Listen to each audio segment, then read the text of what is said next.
15 থেকে 16,000 টাকা প্রাইস পয়েন্টের মধ্যে আইফোনের মতো ডিজাইনের সাথে 16GB র্যাম 256GB স্টোরেজের সাথে অসাধারণ লুকিংয়ের সাথে এই ফোনটা ইনফিনিক্সের হট 40 অফিসিয়ালভাবে বাংলাদেশ মার্কেটে কবে নাগাদ লঞ্চ করে দিবে এবং এই আপকামিং ফোনটি আপনাদের জন্য ভ্যালু ফর মানি প্রোভাইড করবে নাকি এর চাইতে অল্টারনেটিভ আরও কিছু বেটার কিছু আসতে চলেছে। সো একটি মুহূর্ত মিস না করে ভিডিওটি কন্টিনিউ করুন, লাইক এবং চ্যানেলটি সাবস্ক্রাইব করতে অবশ্যই ভুলবেন না। So let's check it out this video. শুরুতে ফোনটার ডিজাইন নিয়ে কথা বলতে গেলে ইনফিনিক্স হট 40 আপকামিং এই মডেলটার ডিজাইন কিন্তু খুবই চমৎকার লেভেলের, কারণ পিছন দিকে দেখলে আপনার 3টি ক্যামেরা মডিউল রয়েছে, যে 3টি ক্যামেরা মডিউল দেখলে একদম আইফোনের মতোই লাগে, আইফোনের খালাতো ভাইয়ের মতো লাগে অনেকটা। এবং এই ফোনটার পাশ দিয়ে যে আপনার ক্যামেরার পাশ দিয়ে যে বামটা রয়েছে বা রাউন্ড শেপ রয়েছে এটাও কিন্তু খুবই চমৎকার লেভেল লাগছিল আর দেখতে খুবই ইউনিক লাগে। এই খাতে একটু আপগ্রেড করার চেষ্টা করেছে আগের চাইতে, তো সেক্ষেত্রে একটি থামস আপের যোগ্য। আর পিছন দিকে আপনার রাউন্ড শেপ ডিজাইন এবং বক্সি টাইপ ডিজাইন হওয়ার কারণে ফোনটা কিন্তু হ্যান্ডফিল মোটামুটি ভালো ছিল, বাট একটু আমার কাছে বড় মনে হয়েছে, যে কারণে অনেকের কাছে ভালো লাগতে পারে আর অনেকের কাছে খারাপ লাগতে পারে। এবং ফ্রন্ট সাইডে আসলে একদম ছোট্ট পাঞ্চবল ক্যামেরা রয়েছে এবং full HD plus resolution display, মোটামুটি ফুল ভিউ একটা স্ক্রিন পাচ্ছেন, যে কারণে সবার পছন্দের তালিকায় এই ফোনটা কিন্তু থাকতেই পারে। এই ফোনটার পোর্শন বাটন নিয়ে কথা বলতে গেলে নিচের দিকে দেখতে পাবেন 3.5mm হেডফোন জ্যাক, পাশাপাশি একটি স্পিকার এবং টাইপ সি পোর্ট, এবং একদম টপ বরাবর রয়েছে আরেকটি স্পিকার এবং সাইড মাউন্টের ফিঙ্গারপ্রিন্ট সেন্সরের সাথে একটি volume up down button. So এই ফোনটা কিন্তু স্টেরিও সাউন্ড স্পিকার রয়েছে, সেই কারণে আপনি মাল্টিমিডিয়া কনজিউমের ক্ষেত্রে বেশ দারুণ একটা ইনহ্যান্স ফিল পাবেন। পাশাপাশি এই ফোনটার সাইডে রয়েছে আরেকটি সিম স্লট, যেখানে 2টি সিমের সাথে একটি মেমোরি কার্ড ইউজ করতে পারবেন। এক কথায় বলতে গেলে এই ফোনটার ডিজাইন দেখে সবারই পছন্দ হবে এবং মন কাড়বে এটা নিঃসন্দেহে। এই ফোনটার ডিসপ্লেতে রয়েছে 6.78 ইঞ্চের একটি ফুল এইচডি প্লাস রেজলিউশনের ডিসপ্লে, যেটা রেজলিউশন হিসেবে থাকছে 1080x2460 পিক্সেল এবং এটার পিপিআই ডেন্সিটি রয়েছে 396 পিপিআই ডেন্সিটি এবং এটা 90 হার্জের রিফ্রেশ রেটের একটি প্যানেল এবং 500 নিট পর্যন্ত পিক ব্রাইটনেস রয়েছে, যে কারণে এই ফোনটার ডিসপ্লে কিন্তু একদম ডে লাইট কন্ডিশনে খুব সুন্দরভাবে ভিজিবিলিটি চেক করতে পারবেন বা দেখতে পারবেন। ডিসপ্লে নিয়ে ব্রাইটনেস জনিত কোনো প্রবলেম ফেস করবেন না ডিরেক্ট সানলাইটেও। এছাড়াও ইনডোরে কোনো রকম প্রবলেম হবে না এবং যে কোনো রকমের কন্টেন্ট ওয়াচিংয়ের ক্ষেত্রে এই ডিসপ্লেটা আপনাকে খুব দারুণ একটা ইনহ্যান্স ফিল দিবে।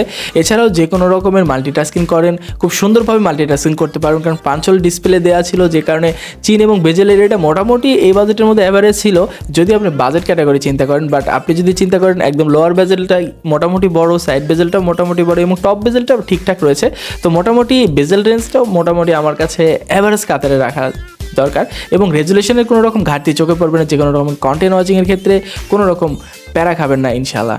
ফোনটিতে 90 হার্জের রিফ্রেশ রেট হওয়ার কারণে ফোনটা কিন্তু স্ক্রলিং ব্রাউজিং খুব বাটার এবং স্মুথ একটা পারফরমেন্স পাবেন। এছাড়াও 16 মিলিয়ন কালারযুক্ত ডিসপ্লে হওয়ার ফলে ফোনটার কালার কোয়ালিটি নিয়ে কোনো রকম ইস্যু ফেস করবেন না। এছাড়াও ডিসপ্লের রেজুলেশন ঠিকঠাক থাকার কারণে ডিসপ্লের রেজুলেশন নিয়েও আপনি খুব একটা প্যারা খাবেন না। সো এক কথায় বলতে গেলে ডিসপ্লে নিয়ে আপনি এই বাজেটের মধ্যে সন্তুষ্ট থাকতে বাধ্য। এবার ফোনটা যদি ক্যামেরা নিয়ে কথা বলি তাহলে ট্রিপল ক্যামেরা সেটআপ দেখতে পাবেন, যের মেইন ক্যামেরা রয়েছে 50 মেগাপিক্সেল, যেটার অ্যাপাচার 1.6 এবং 2 মেগাপিক্সেলের একটি ম্যাক্রো লেন্স এবং 0.8 মেগাপিক্সেলের একটি অ্যাক্সিলারি লেন্স। এটা আসলে তেমন কোনো কাজের না, ম্যাক্রো লেন্স মোটামুটি কাজ করতে পারবেন। আর মেইন ক্যামেরা হচ্ছে 50 মেগাপিক্সেল, এটা অ্যাভারেজ কাতারের আপনার ইনফিনিক্সের যে আগের ফোনগুলো রয়েছিল, যেগুলো এগুলো ফোনগুলো যদি ক্যামেরা দেখে থাকেন ঠিক তেমনই ক্যামেরার পারফরমেন্স পাবেন, এখান থেকে এক্সট্রা অর্ডিনারি কিছু পাবেন না, মোটামুটি অ্যাভারেজ কাতারে রাখা যায়। এবং ফ্রন্টে রয়েছে 32 মেগাপিক্সেল ক্যামেরা, এটা কিন্তু আগের ক্যামেরার চাইতে একটু এনহ্যান্স করা হয়েছে, যে কারণে এই ক্যামেরাটা কিন্তু আপনি ভালো ডিটেলস পাবেন, ভালো শার্পনেস পাবেন এবং ভালো কালার কোয়ালিটি এবং কালার খুব সুন্দরভাবে ধরে রাখতে পারবে। মোটামুটি 32 মেগাপিক্সেলের ফ্রন্ট সেলফি ক্যামেরা দিয়ে আপনি মোটামুটি সন্তুষ্ট থাকবেন, এটা নিঃসন্দেহে। এছাড়া ভিডিও রেকর্ডিং আপনি কিন্তু 2K রেজলিউশনে ভিডিও রেকর্ডিং করতে পারবেন 30 FPS এবং 1080তেও রেকর্ডিং করতে পারবেন 30 FPS। এখানে এই ফোনটার পারফরমেন্স নিয়ে কথা বলতে গেলে শুরুতে বলতে হয় এটার অ্যান্ড্রয়েড 13 ভার্সন পাচ্ছেন, বা 2024 সালে নাগাদ এই ফোনটা লঞ্চ করতে পারে, তো সেক্ষেত্রে এই ফোনটা কিন্তু আপনার 14তেও লঞ্চ করলে করতে পারে।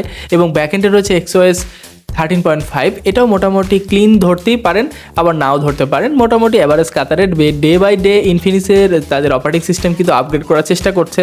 সো সেই ক্ষেত্রে দেখা যায় যে হয়তো বা নেক্সট আমরা এর চাইতেও নিট অ্যান্ড ক্লিন একটা ইউআই পেতেও পারি ইনফিনিক্সের অপারেটিং সিস্টেম থেকে।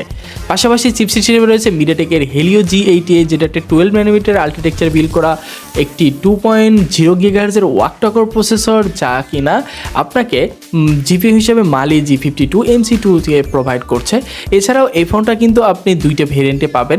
একটি হচ্ছে 8GB র্যাম, যেটার আপনি চাইলে ভার্চুয়াল র্যাম আরও 8GB পর্যন্ত বাড়াতে পারবেন, 16GB পর্যন্ত করতে পারবেন। এছাড়াও 128GB স্টোরেজের সাথে পাশাপাশি আরও একটা ভেরিয়েন্ট রয়েছে 256GB স্টোরেজ। তো মোটামুটি স্টোরেজ টাইপও UMC 5.1 এর স্টোরেজ। এখানে ইউএফএস টাইপের যদি থাকতো তাহলে বেটার হতে পারতো, যেহেতু উল্লেখ করে নাই, সো সেক্ষেত্রে বলতেই হয় যে এটা UMC 5.1 এর স্টোরেজ পাচ্ছেন এবং র্যামটা আপনি DDR4 বিটের পাবেন, এটা নিঃসন্দেহে। সো আমরা যদি এবার এই ফোনটার প্রসেসরের একটু পারফরমেন্স নিয়ে কথা বলি, তাহলে মোটামুটি এভারেজ কাতারে রাখা যায়। এই ফোনটার দিয়ে আপনি ডে টু ডে টাস্ক খুব ইজিলি করতে পারবেন, মাল্টিমিডিয়া কনজিউম খুব ইজিলি করতে পারবেন, ভালোভাবে আপনি এই ফোনটা ইজিলি ইন্টারনেট ব্রাউজিং খুব ভালোভাবে করতে পারবেন। এই ফোনটার চিপসেট দিয়ে যদি আপনি খুব ভালো গেমিং করতে চান, তাহলে মোটামুটি আমি বলতে পারি যে এভারেজ কাতারে রাখা যায়, কারণ মিডিয়াটেকের G88 প্রসেসরটা কিন্তু খুব একটা মহামারী আপনাকে সাপোর্ট দেবে না, আবার খুব একটা খারাপও না, এভারেজ কাতারে রাখা যায়। আর এই সময় এসে মিডিয়াটেকের G88 প্রসেসর আমার মনে হয় এর চেয়ে তো বেটার কিছু দেওয়া যেতে পারতো। মিডিয়াটেকের G99 দিলে একদম বেটার একটা ফিল পেয়ে যেত এবং গেমিং পারপাসে খুব ভালো সাপোর্ট পাওয়া যেত। বাট মিডিয়াটেকের G88 খুব একটা খারাপ না, একটা স্টেবল একটা স্ট্যান্ডার্ড সাপোর্ট দেওয়া থাকে। এছাড়াও যারা ফ্রি ফায়ার লাভার রয়েছেন তারা খুব স্মুথলি আল্ট্রা দিয়ে খেলতে পারবেন আর কোনো রকম প্রায় খাবেন না ফ্রি ফায়ারতে। আর যদি আপনি পাবজি লাভার হয়ে থাকেন তাহলে এখানে কিন্তু লো গ্রাফিক্সে আপনাকে প্লে করতে হবে। এছাড়াও মোটামুটি যেগুলো গেমে আপনারা একটু ডে কাজ করে থাকেন সেগুলো খুব ইজিলি প্লে করতে পারবেন। খুব মহামারী এক্সপেকটেশন না করাটাই সবচেয়ে ভালো এই ফোনটার চিপসেট থেকে। এই ফোনটার ব্যাটারিতে রয়েছে 5000 mAh ব্যাটারির সাথে 33 ওয়াটের একটি চার্জার, যেটা আপনি 35 মিনিটে প্রায় 75% মতো চার্জ করে নিতে পারবেন। সো এক্ষেত্রে কিন্তু ব্যাটারিতে একটা থামস আপের যোগ্য। এই বাজেটের মধ্যে 33 ওয়াট চার্জার কিন্তু বেশ ভালোই, এক্ষেত্রে কোনো রকম কমপ্লেন নেই। এবার আসা যাক ফোনটা আসলে কবে নাগাদ বাংলাদেশ মার্কেটে লঞ্চ করতে পারে। সো বাংলাদেশের মার্কেটে হয়তোবা আপনি পেয়ে যেতে পারেন জানুয়ারি থেকে ফেব্রুয়ারি মাসের মধ্যেই, বাট আমি এক্সপেক্ট করছি যে জানুয়ারি মাসের দিকেই আপনারা এই ফোনটা পেয়ে যাবেন এবং এই ফোনটার প্রাইস হয়তোবা 15 থেকে 20-এর মধ্যেই হবে এবং এটার কয়েকটি ভেরিয়েন্ট হবে, মানে দুইটি ভেরিয়েন্ট হবে। সো এই দুইটি ভেরিয়েন্টের প্রাইস 20-এর মধ্যেই থাকবে আশা করা যায়, খুব একটা বেশি হবে না। আর এই ফোনটা কিন্তু মোটামুটি এই বাজেটের মধ্যে মোটামুটি ভালোই কিছু অফার করছে এবং আপনারা এই ভিডিওটি দেখার পরেই হয়তো বা আগামীকাল বা পরশু আমরা কিন্তু আরেকটি ভিডিও নিয়ে আসবো, সেটা হচ্ছে আমাদের এই ইনফিনিক্সের হট 40 প্রো। ওই ফোনটা কিন্তু খুব দারুণ সব ফিচার অফার করছে এবং ডিজাইন থেকে খুবই সুন্দর। এছাড়া ওই ফোনটা ডিসপ্লে পারফরমেন্স ওভারঅল সব দিক থেকে পারফেক্ট একটা কম্বিনেশন এবং পারফেক্ট প্যাকেজ হতে চলেছে ওই ফোনটি। সো ওই ফোনটির ভিডিও দেখতে হলে অবশ্যই চ্যানেলটি সাবস্ক্রাইব করে রাখুন। আর এই ভিডিওটি কেমন লেগেছে অবশ্যই জানাতে ভুলবেন না, লাইক এবং সাবস্ক্রাইব অবশ্যই করে দিতে ভুলবেন না। সো আজকের মতো এই পর্যন্তই, দেখা হচ্ছে নতুন করে ভিডিওতে। সে পর্যন্ত ভালো থাকবেন, সুস্থ থাকবেন। আমি পারভেজ হাসান আপনাদের মাঝে আজকে নিচ্ছি বিদায়। আল্লাহ হাফেজ।